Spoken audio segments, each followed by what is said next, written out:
1947년 시카고 근교에 있는 위스콘신 주의 전체 연구소에서 근무하시던 전체 물리학자인 이 챈더 레이커 박사님의 이야기입니다. 하루 이 박사님에게 시카고 대학교에서 전화가 왔습니다. 겨울방학 동안에 특강을 좀 해달라 요청을 했습니다. 그래서 박사님은 흔쾌히 수락을 했지요.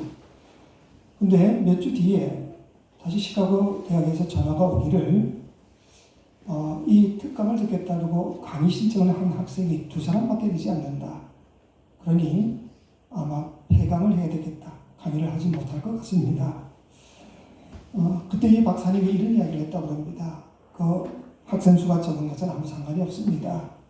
저는 강의를 할 테니까 그 두 학생, 강의 신청을 했던 두 학생의 그 신상을 어떤 학생인지 저에게 좀 보내주면 좋겠습니다. 그래서 대학교에서는 그 학생에 대한 그 자료를 그 교수님께 보내드리고, 이 박사는 그 두 학생만을 위해서 위스콘신에서 시카고까지는, 대학교까지는 2시간 이상이 걸리는 아주 먼 거리입니다.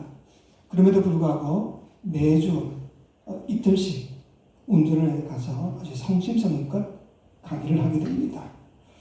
그리고 또 꼭 10년 뒤에 그 강의를 들었던 두 학생이 둘 다 물리학 분야에서 노벨상을 받게 됩니다. 첸민 양이라는 사람과 충도리라고 하는 중국계 미국 과학자들이 그 사람들이 있어요. 근데 이 두 사람이 노벨상 수상식에서 이런 이야기를 합니다. 우리가 이 상을 받을 수 있었던 결정적인 전기를 마련해 주신 분은 바로 챈더 레이커 박사님이십니다. 단 2명의 학생을 놓고도 열과 성의를 다해 강의를 해주신 그 박사님의 성실함, 그 충성스러운 모습을 통해서 이런 아름다운 열매를 거둘 수가 있었다. 그 말입니다. 오늘 본문은 우리가 잘 알고 있는 달란트 비유이지요. 이 달란트 비유에서 5달란트, 2달란트, 1달란트씩 받았던 그 종들이 주인이 떠나고 난 다음에 두 종은 아주 열심히 일을 해서 갑절을 남김으로 착하고 충성된 종이라 칭찬을 받았지만, 다른 한 종은 악하고 게으른 종이라 책망을 받았다. 성령의 9가지 열매 중에 7번째가 오늘 우리가 보고자 하는 이 충성의 열매입니다.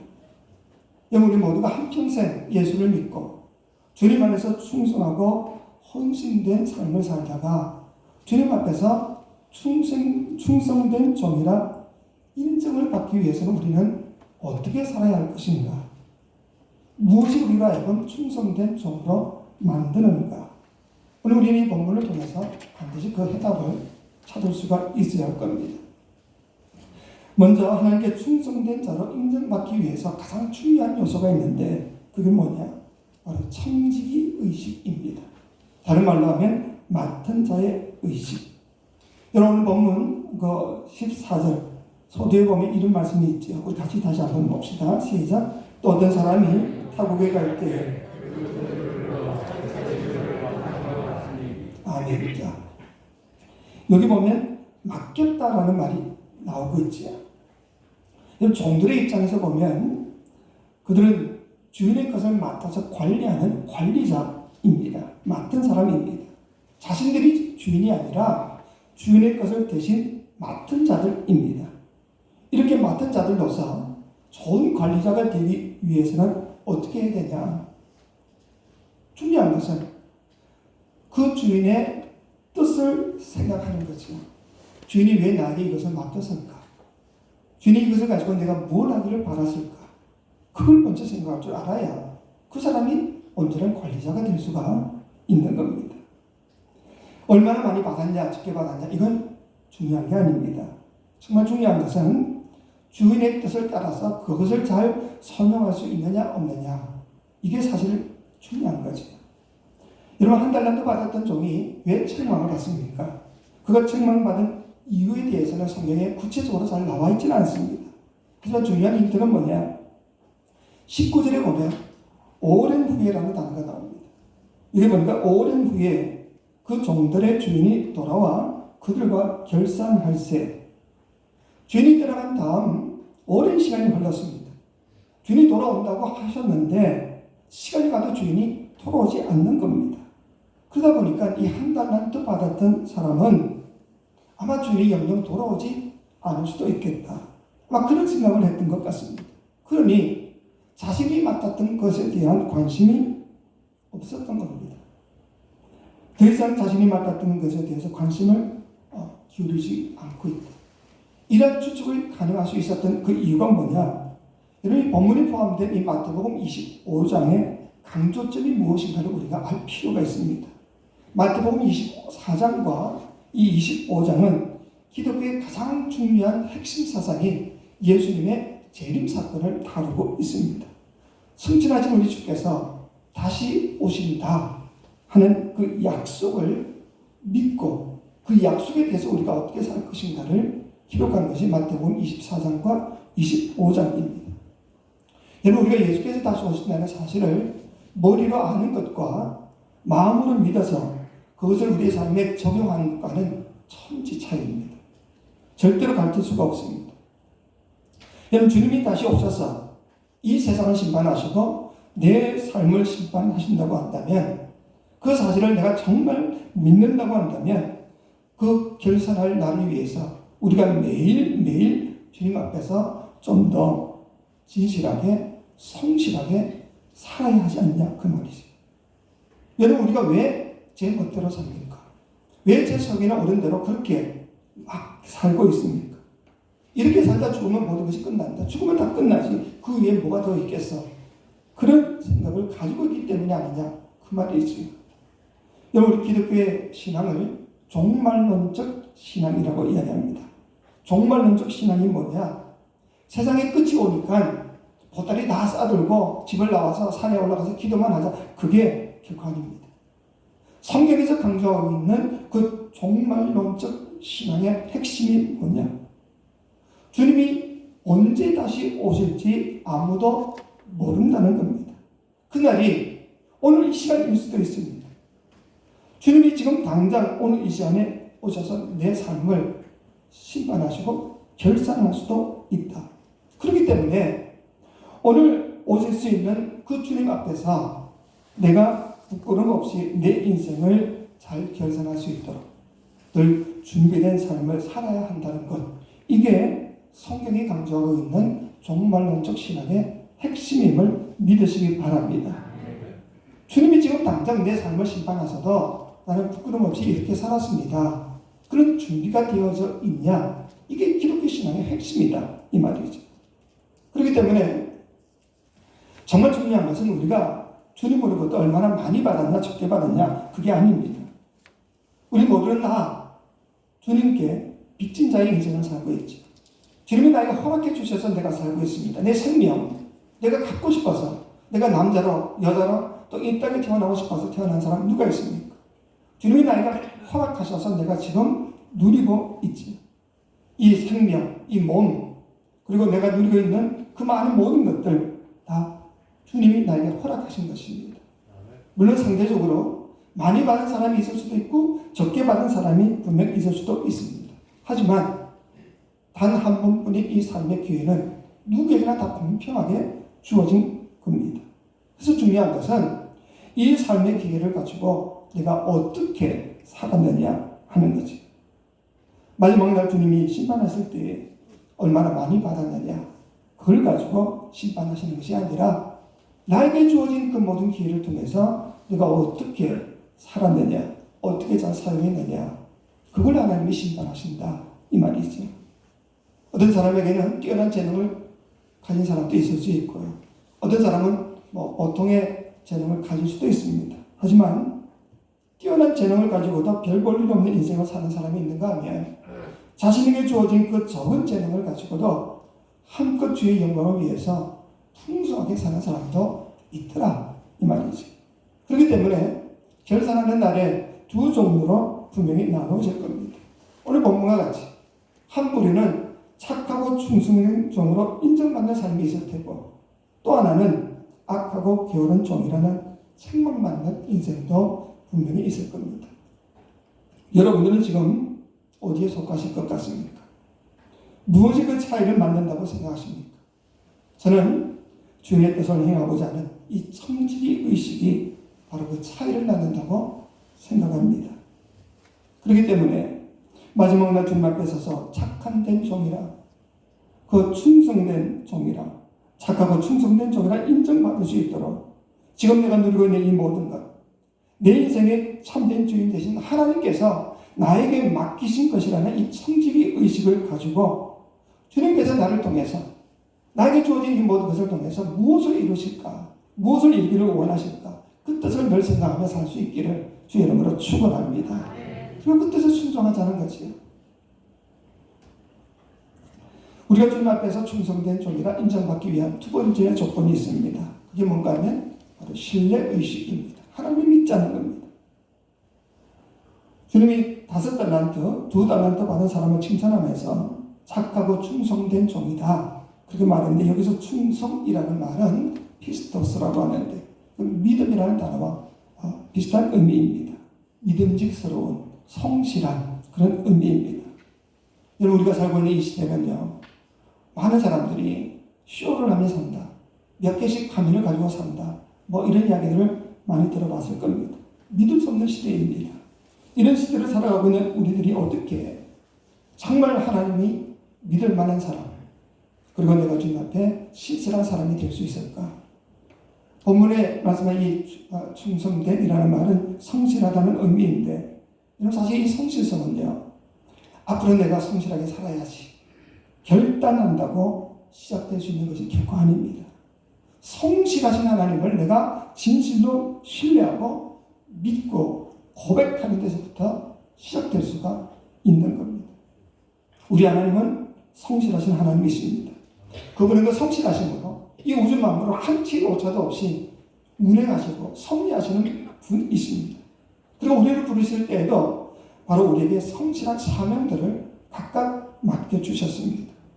이처럼 하나님을 믿고 그 성실하심을 믿을 뿐 아니라 이 세상에서는 우리가 추구해 나가야 될 그런 성실한 가치가 있음을 믿게 될 때, 거기서부터 우리의 성실함이 시작될 수가 있다, 이 말이죠. 내 결단에서부터 시작되는 것은 결코 아닙니다. 본문에 나타난 이 1달란트 받았던 종이 왜 책망을 받는가? 그가 한 말을 자세히 보십시오. 그는 처음부터 주인에 대한 신뢰감이 없었습니다. 주인을 잘못 생각하고 있었습니다. 여러분, 24절 같이 한번 봅시다. 24절 시작. 1달란트 받았던 자는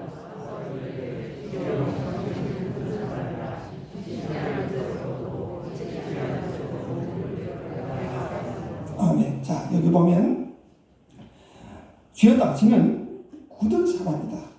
여기 굳은 사람이라는 말은 인색한 사람, 그런 의미입니다.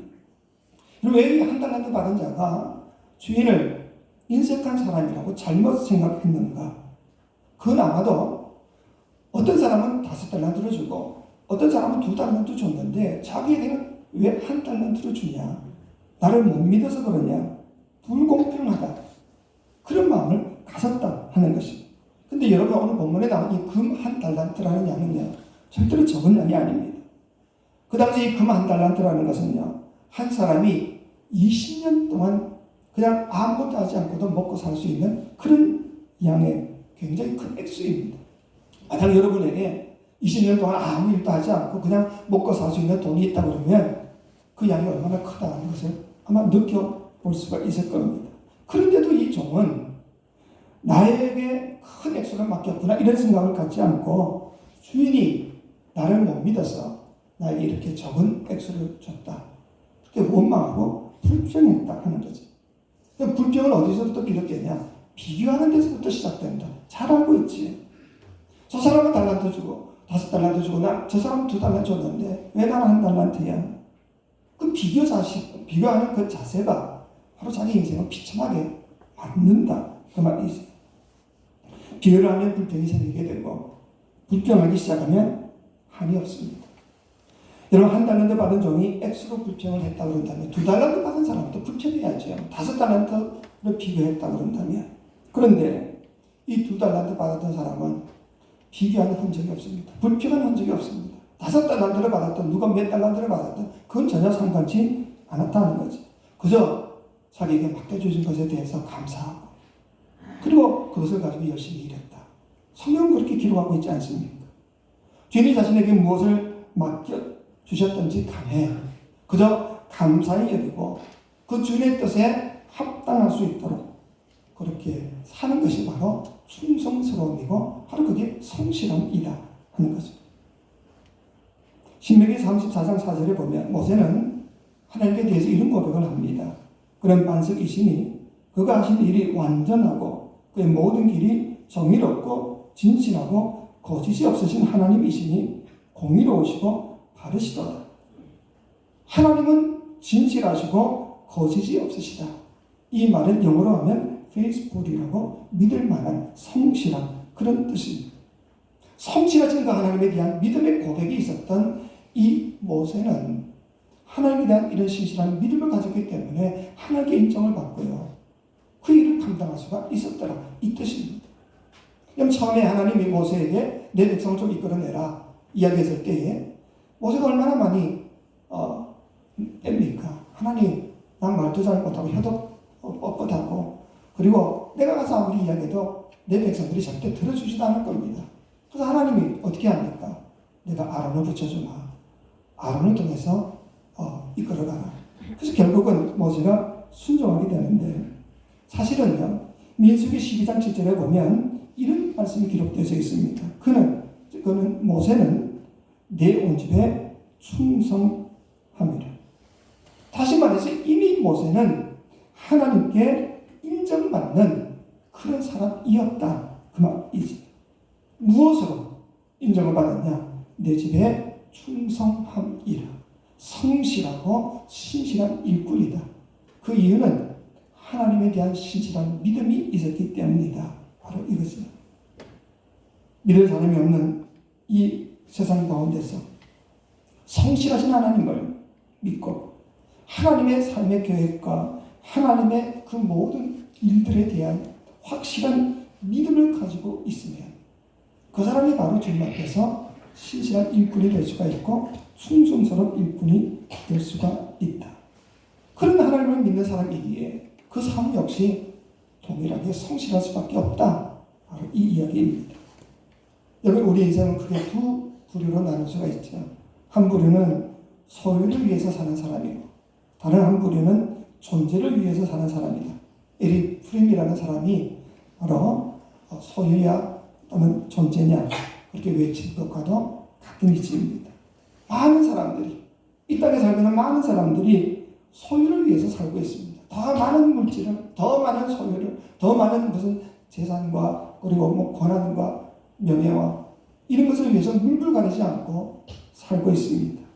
하지만 극소수일지는 몰라도 아주 작은 사람들은 자신이 어떤 존재가 되어야 하는지, 자신이 어떤 존재인지 거기에 의미를 부여하며 살아가는 사람들도 있더라 이 말이죠.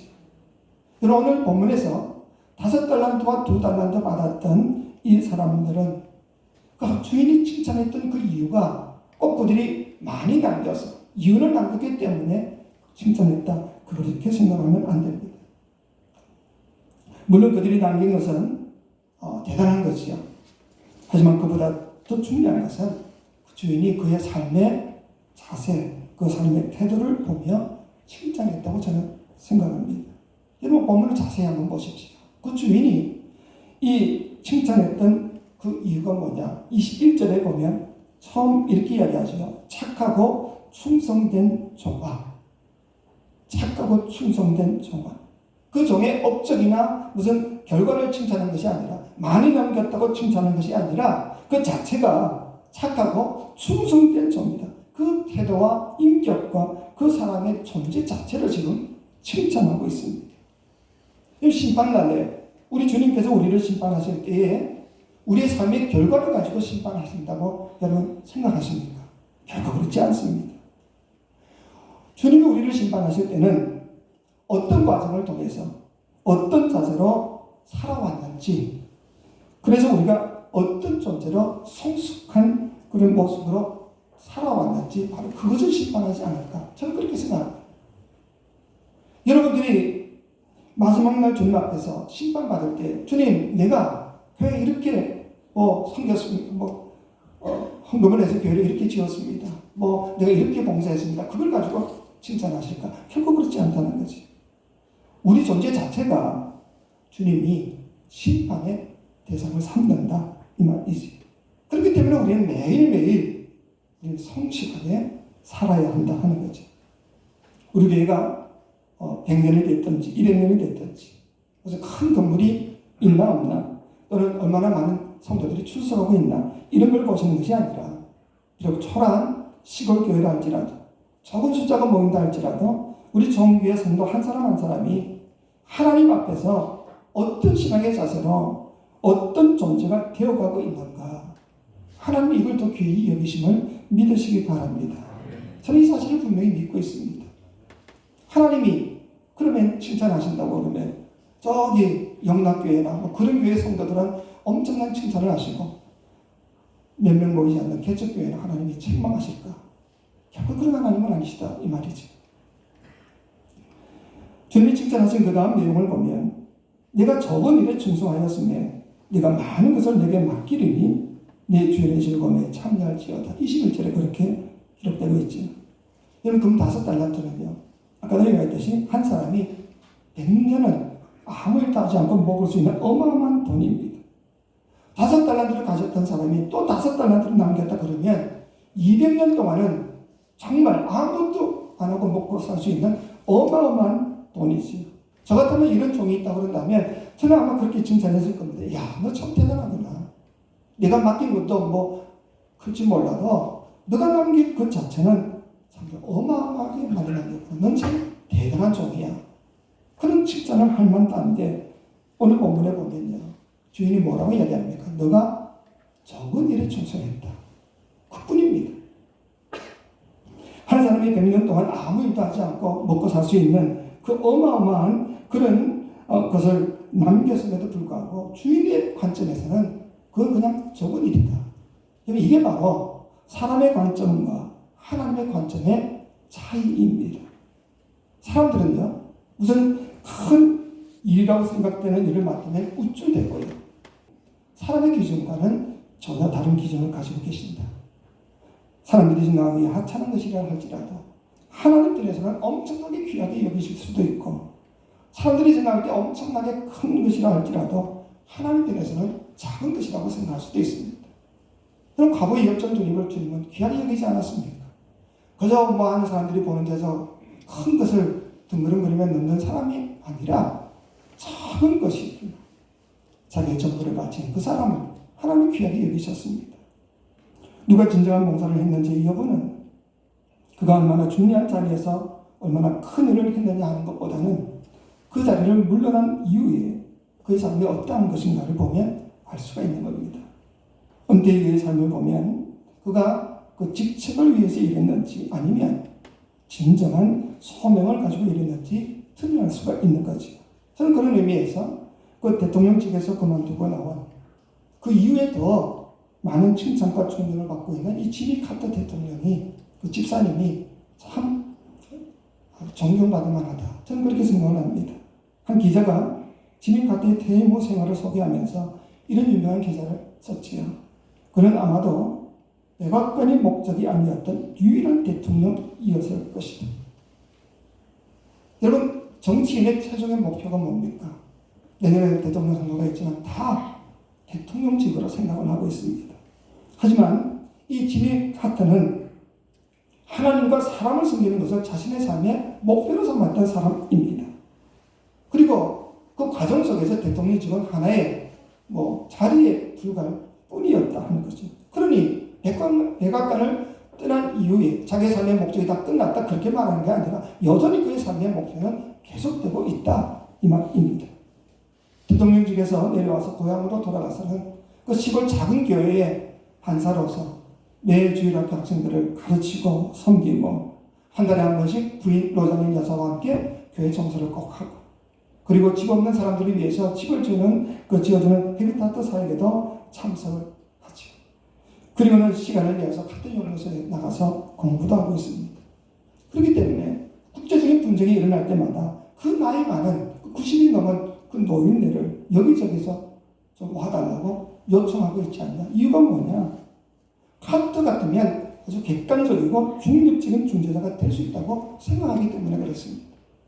김혜성이 죽었지만 김혜성이 가장 유일하게 믿어지는 사람은 카트밖에 없다. 그렇게 말한 적도 있지 않습니까?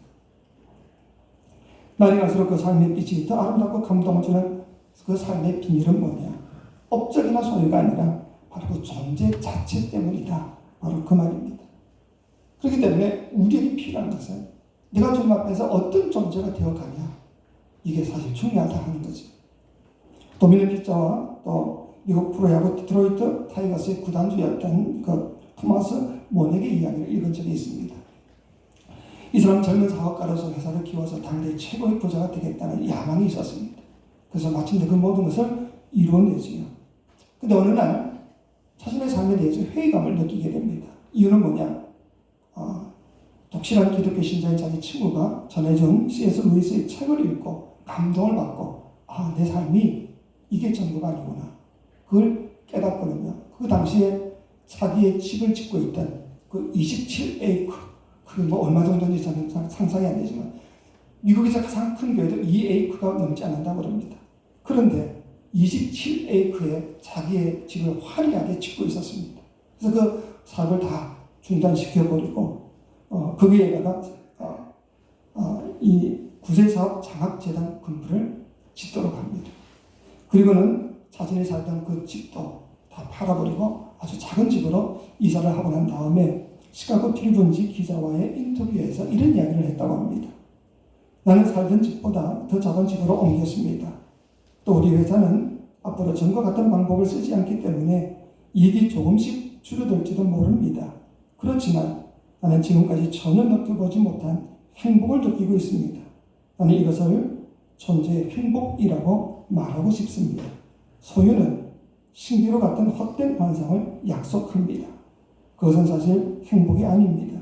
그러나 존재가 가져다주는 행복, 그것은 하나님을 만난 자가 그분의 손길을 의지하여 인생을 빚어갈 때 느낄 수 있는 진정한 행복입니다.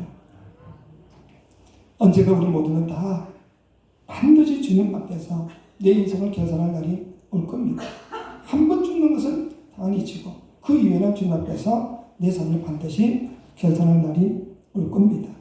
그 마지막 순간에 우리가 누리고 있던 이 모든 것을 나에게 맡겨주셨던 내 삶의 참된 주인 되신 주님 앞에서 과연 착하고 충성된 종아, 내가 적은 일에 충성했기에 앞으로 나와 영원히 함께 즐기자, 그런 칭찬을 받을 만한 자신들이 있으십니까? 그러기 위해서는 내게 맡기신 이 모든 것의 참된 주인은 주님이신 이 청지기 의식을 우리가 분명히 가지셔야 합니다. 그리고 주님의 뜻이 무엇인가?